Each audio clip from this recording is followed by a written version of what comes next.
Here on the ground, change happens fast.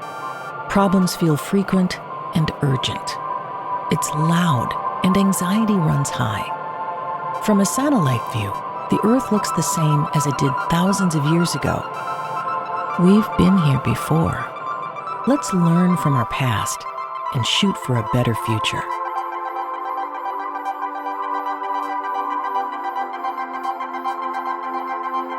Hello and welcome to this week's episode of A Satellite View. I'm Todd Mickelson, your host, speaking at you from Monday, April 27th, 2026, in the space and time continuum.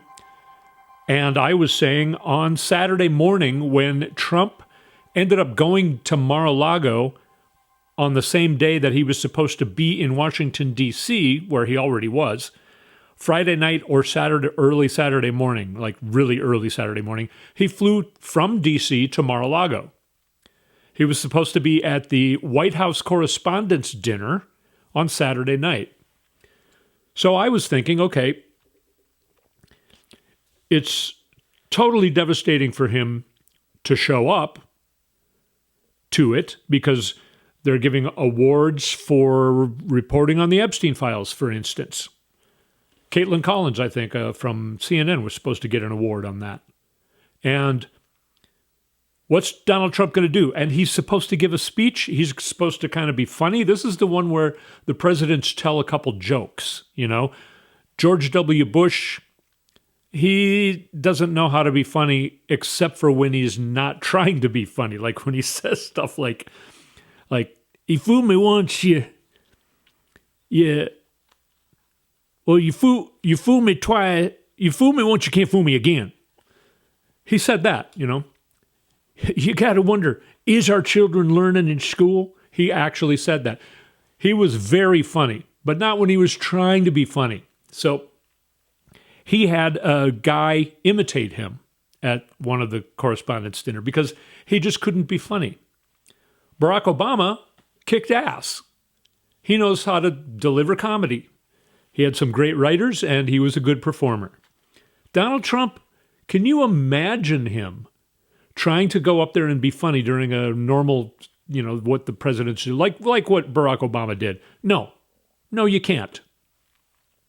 So I knew if he showed up, it would be horrible for him. If he doesn't show up, it will be horrible for him. So this is what I was saying on Saturday. And I was wondering, which one of those two things was it going to be? I figured I could at least count on one of those two things being the thing. No. I have to give it to them for their creativity, except for they've done this too many times now. Obviously, they've done it too many times. Actually, the first time was one time too many. In Butler, in the summer of 2024, the quote-unquote assassination attempt on Donald Trump. Most people, just like what happened after JFK got shot. Most people don't believe that was a real thing. They think it was somehow staged. And there are just too many things that do not make sense.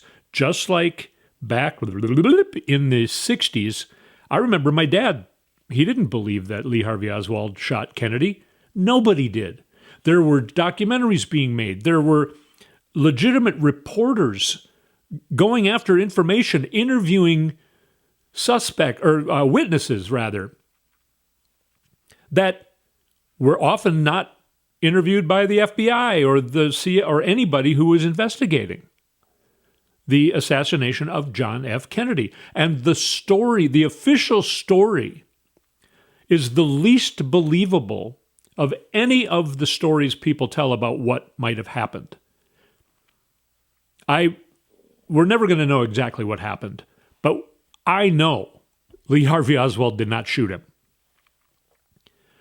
So now you got that going on in the Butler assassination, quote-unquote, attempt on Trump. You got that going on even in the Charlie Kirk assassination. Now, bullets flew, people got hurt or died, but now on Saturday night, they decided to try it again. This is how Trump got out of it. He knew he couldn't just not show up and stay at Mar-a-Lago. Everyone would think he was dying, because he is. And he also knew, I mean, I don't think they even attempted to write a speech for him to give at this, really. How about the Butler thing worked out really great? People bought it, at least for a while. It'll get us out of this at least for a while. Let's do it again. Just do it again. I don't care. Let me be surprised how you do it, but just do it. There, I believe, are more people. Now, again, shots were fired. There was a gunman, apparently. But there are so many weird things. So many weird things. One of them, of course, being that there was supposed to be Epstein report awards going on. Awards, a couple different awards for reporting on the Epstein files. Trump, how can he be there for that? Immediately, within about 2 minutes after the incident happened, I don't know, 100 or so, it seemed like, maggots on Twitter wrote, "This is why we need the ballroom." Very close to the exact same wording. And within an hour after the incident, Trump is saying that same thing. So what's up with that? The ballroom has been found to be an illegal venture. It's been halted. This happens and he wants to get it moving again. The Washington Post is reporting about how this was a lower level of security than most events like this, where the top officials are. And every single top official, it was Chuck Grassley would have become president if the people that were at, the top level people, there were 5 or 6 people in the presidential succession list, the top of it. J.D. Vance is sitting just feet away from the president, the vice president and the president, at an incident where a supposed assassin got into the building. Now, he didn't get close to the ballroom. That's another reason why we, but there supposedly he was shot at. Supposedly he shot at a Secret Service guy, hit him in the chest, but he had a bulletproof vest on, so he went to the hospital and is going to be okay, apparently. I have to say apparently after every sentence that this administration puts out there, because we don't believe any of it anymore. Nobody does. The maggots are the first ones to be calling this out because they know ballistics, because they're gun nuts as well. That's why they're saying you don't get hit in the ear with a bullet like that and have no damage done. You don't just wear a panty liner on your ear for a week and then everything's fine after you get hit by an AR-15 type of bullet.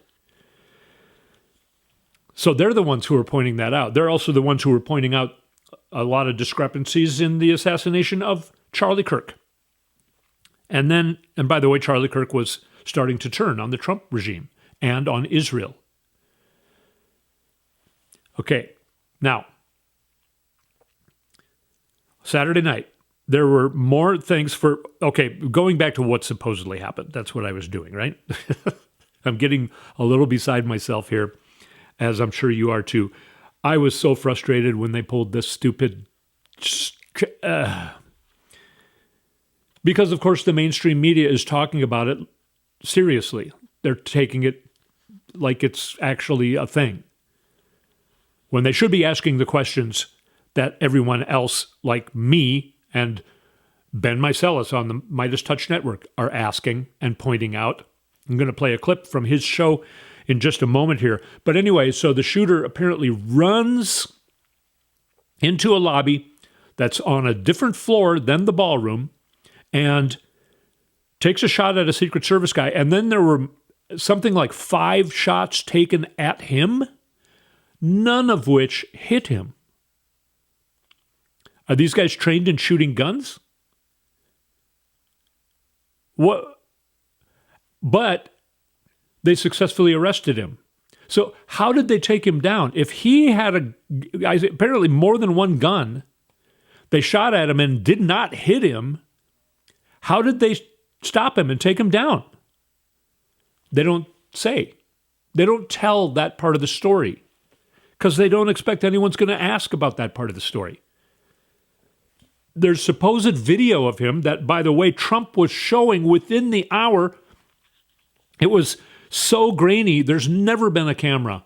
In the 1800s, cameras were more clear than what was on this footage. It was supposedly a security camera. How did he get that so quickly? Right in the place where the guy supposedly ran through. By the way, he had a black shirt on in that video, but then when they showed him laying on the carpet after he was apprehended, he had no shirt on. You know, why do people not ask these questions? Drives me crazy. It's all a lie. You know, I'm not saying Trump planned on it, but it seems like it sure worked out great for him. Who else might have known about it? His press secretary, Caroline Leavitt.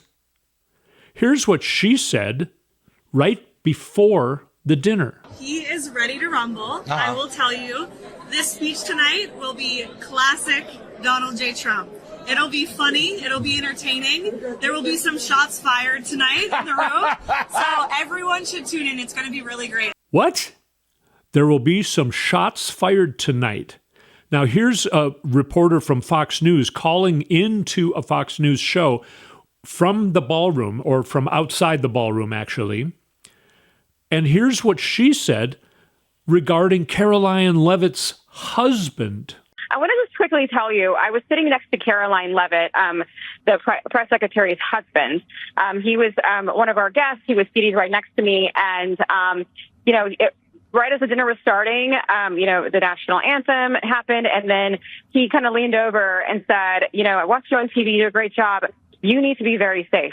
And he was just very serious when he said that to me. And he kind of looked around the room and he said, there are some. Oh, I did not cut that clip off. Sounds like we lost Aisha's phone there. And this happens, by the way. Right.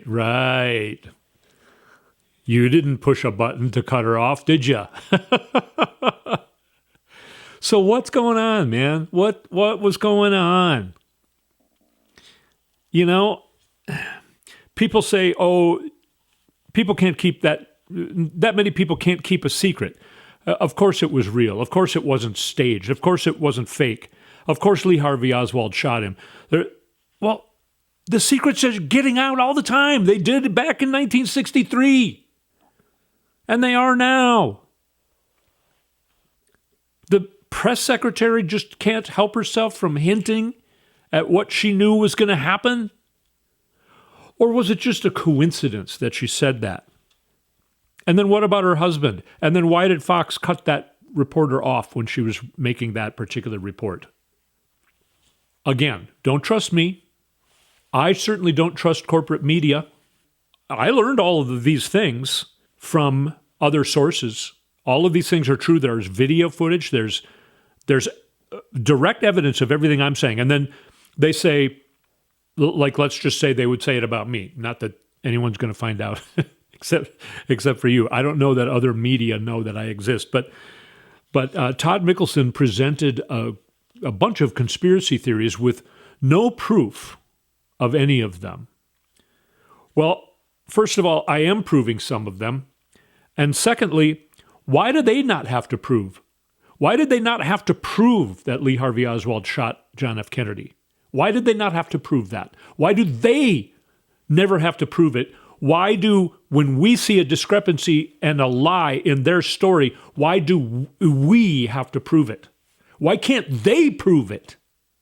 Nobody is proving that this was a legitimate thing. I don't know why the guy did it. I don't know. I mean, there are a lot of things that just absolutely don't make sense. Some people just lose it and go nuts, crazy. But then, was it planned for him to be there? I mean, I don't know how that works. But why are there so many holes to be punched in this story? Yeah. So, we're going to take a short break, and when we come back, we're going to talk about some things that I was going to talk about before this BS event ended up happening on Saturday night, which still just pisses me off. He just skirts out of everything. He finds some way to skirt out of everything. You know, what if the Secret Service guy got shot in the face instead of the chest with a bulletproof vest? Trump doesn't care. We're going to hear from two different experts who tell us that Trump doesn't care about anybody's life. He doesn't care about anything but himself. He doesn't care about his family. He doesn't care about anything but himself. To get out of the embarrassment of Saturday night, he was sacrificing the lives of people. There, by the way, are a lot more things, a lot more holes to be punched in this story. I mean, I know of 2 times more than what I went through here that I've learned of. That's not what the whole show's focused on. But I don't not believe it happened. I don't not believe there was a gunman. I'm not saying any of that. But what was going on? Because they're not telling. And by the way, why do we not know what happened in Butler? Why was there no investigation? Well, the wife of the guy who died, apparently, who, by the way, we never saw a body get taken out. We never was. I'm not trying to say that guy didn't die. I don't know. But the point is I don't know. And a lot of other people don't either, because nobody believes that it went down the way we were told it went down. That guy who died, his wife wants to know why there's no investigation. She wants to know more about the shooter. She wants to know how the shooter got up on that building and shot what ended up being her husband. She's pissed. Why? Why would they cover up information? They're telling us to prove that it was staged, but they have not yet proven at all that it wasn't. We have a lot of evidence.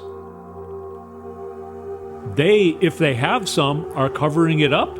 It's just like the Epstein files. If you're innocent, why not release the files? Oh, my God. Did I say we were going to take a break? Yes. All right. Thank you so much for listening to A Satellite View. We'll be right back after this short break.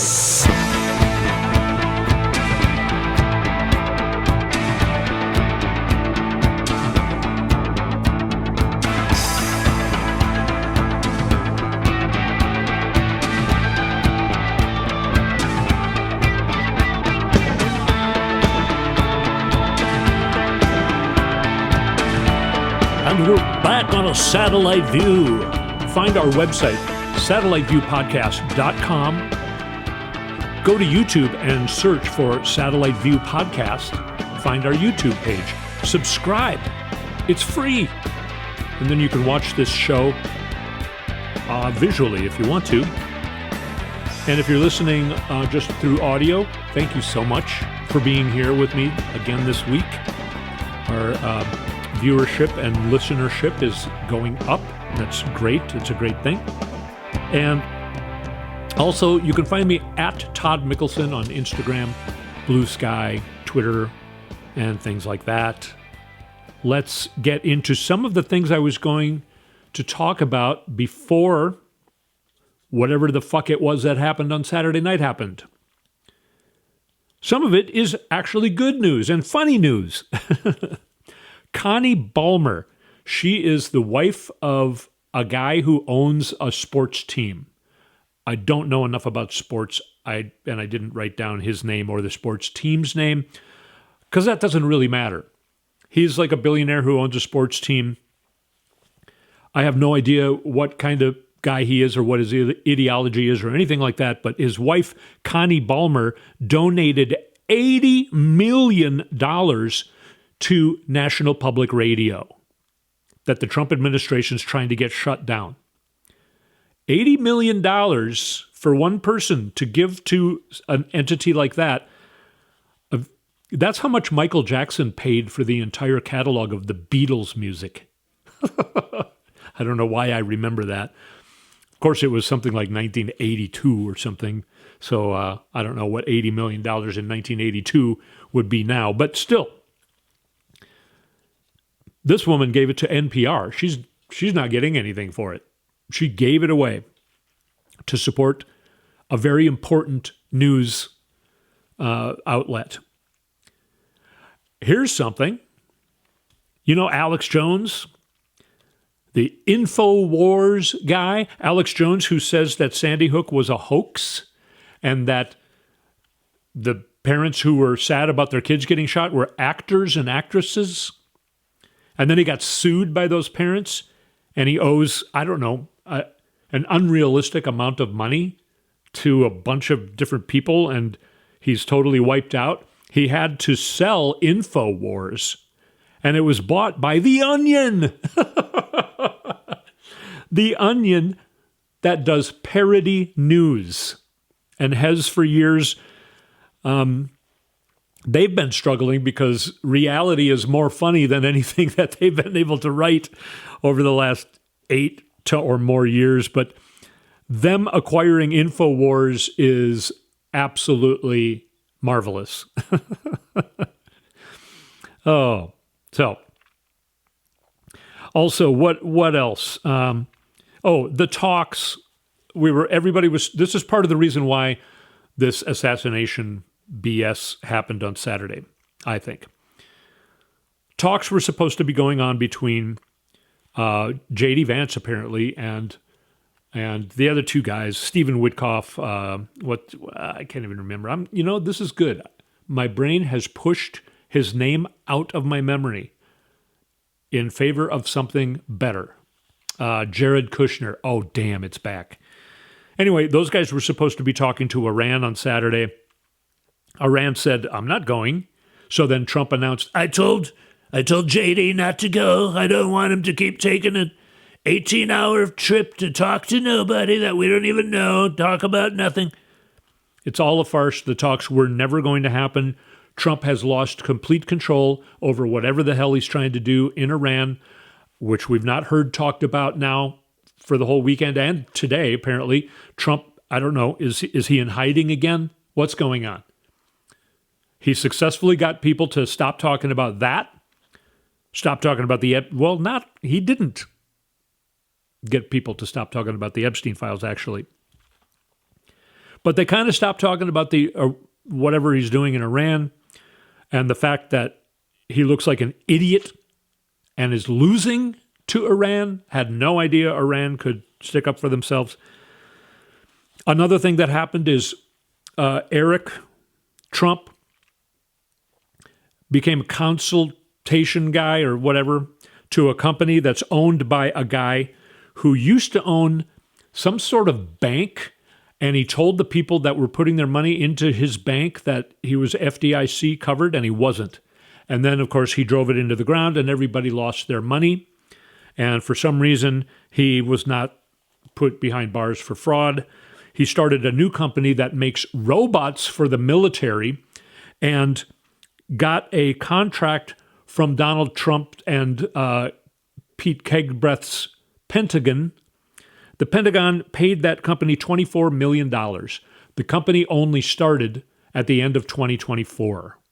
It's all BS, and it's all just more grifting by the Trump family and their friends.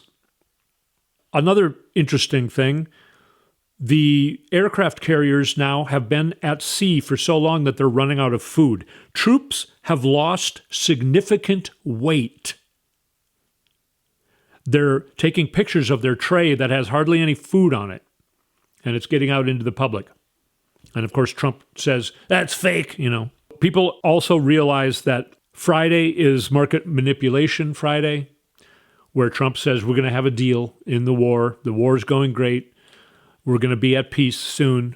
The strait is going to open up this weekend, tomorrow probably, and then it's like every week now, 15 minutes before he announces this, There's multi-million-dollar investments made in the stock market. And of course, then they sell it and they make money. Or the other way around, I don't, however this fucking stock market works, I don't even...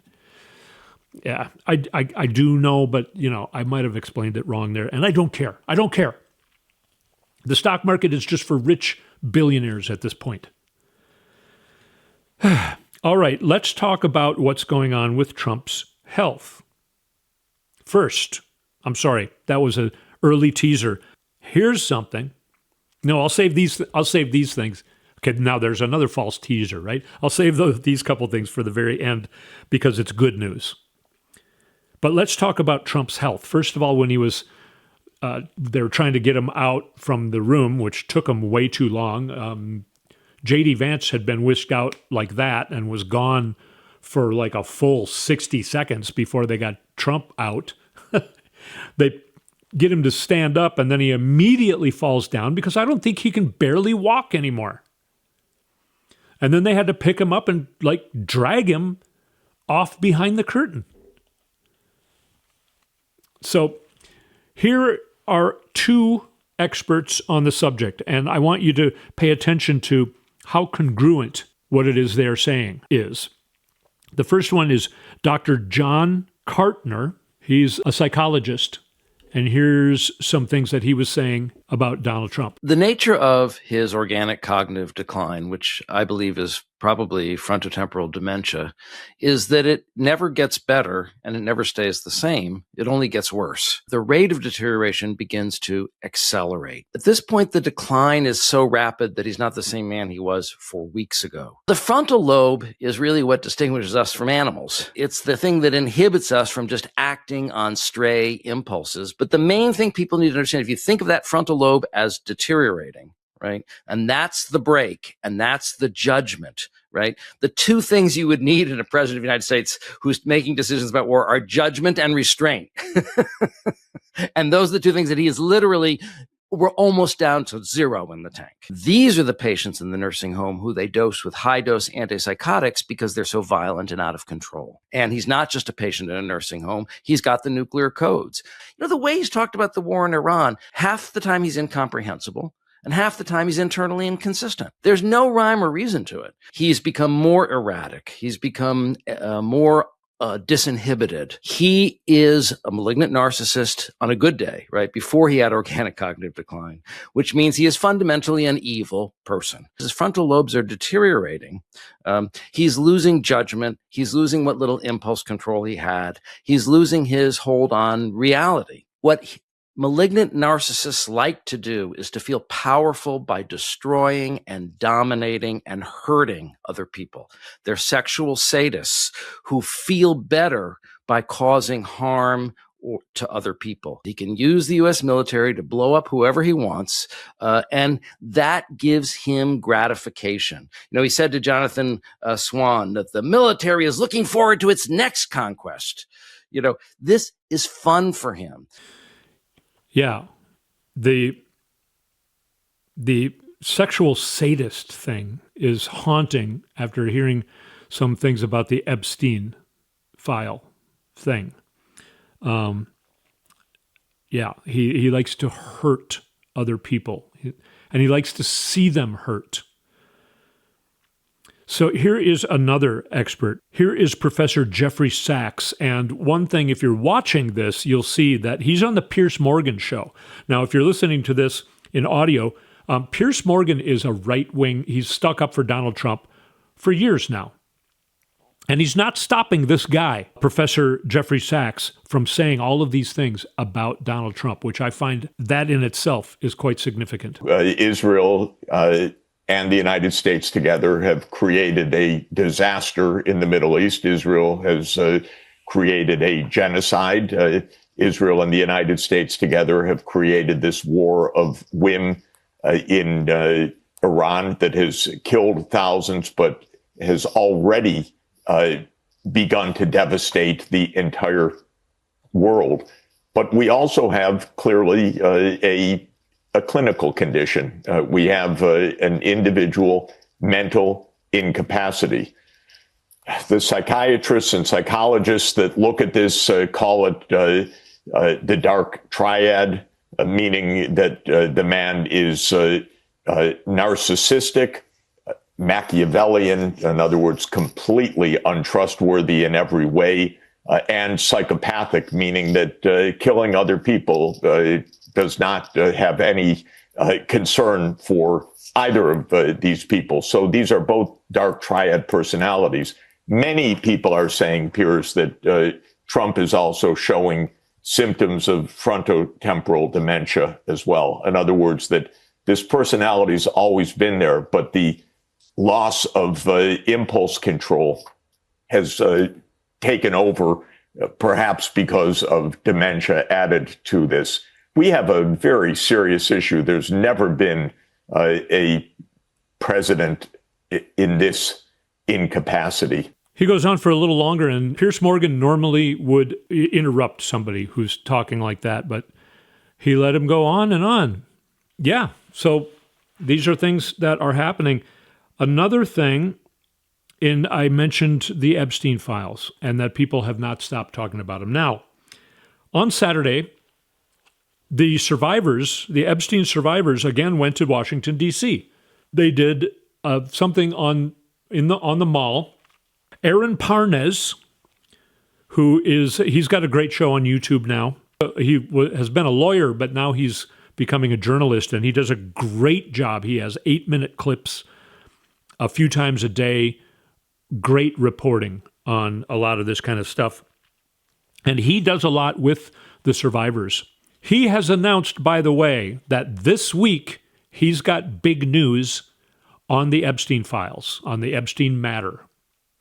Now, this is after spending Saturday with Epstein survivors again. He has many times done that and helped them do events and things like that. He has announced today that he's got big news. He is preparing to present it, and it's going to happen this week. Now, on Saturday, the survivors were in Washington, D.C., and they tweeted or something about it, and then the DOJ quick response team on Twitter wrote, hey, if any of your survivors want to if you're in D.C., want to step on over to the FBI building and give a statement to the FBI, you're more than welcome to. So they did. And now there's video of them standing in front of the FBI building, being asked, have you been here before? And they go, yes, many times. Starting in 1996, I have tried to talk to the FBI many times. There's video of them knocking on the door and nobody answering. Because apparently the whole FBI was getting drunk at the correspondence dinner. Why was the head of the FBI there? You know, you don't get into the White House correspondence dinner unless you're a journalist, unless you're part of the press. Why was the head of the FBI there? Normally, the vice president is never there. All of the cabinet people, why were they all there? How did they get in? He's trying to take over the press. Now he's saying he's going to put on a better show in 30 days, which, of course, it takes a year to plan this.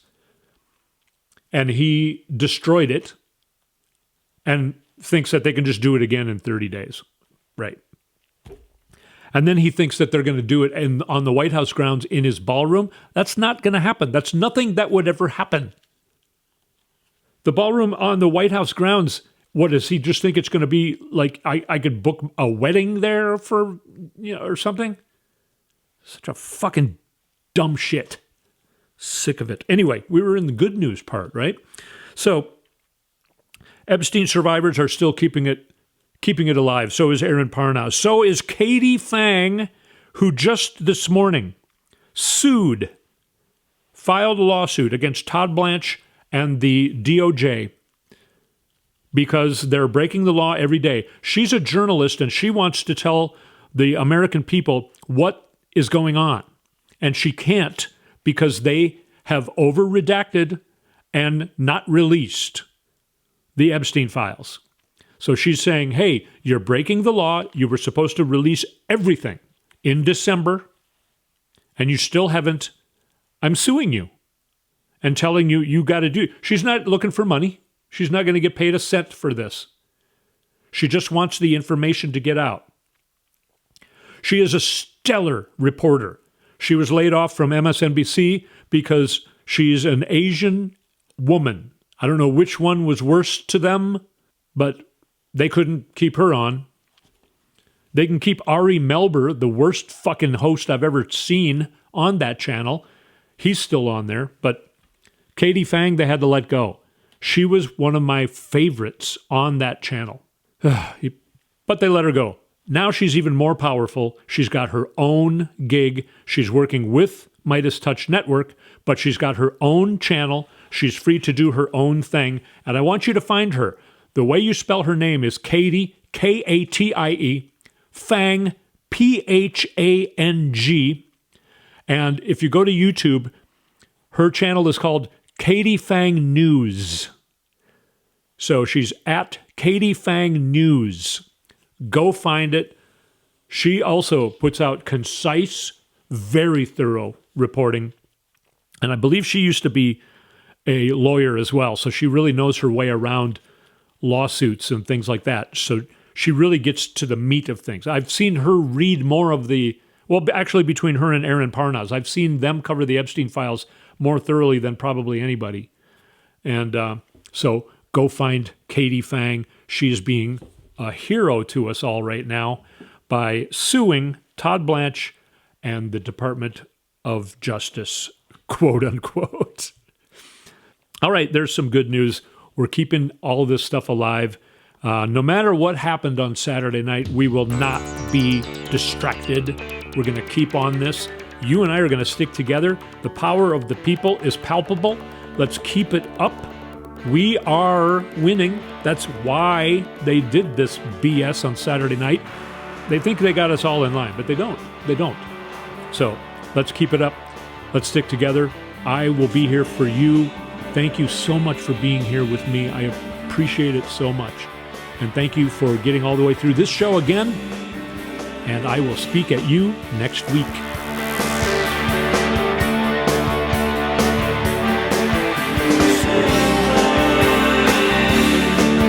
You've been listening to A Satellite View with Todd Mickelson.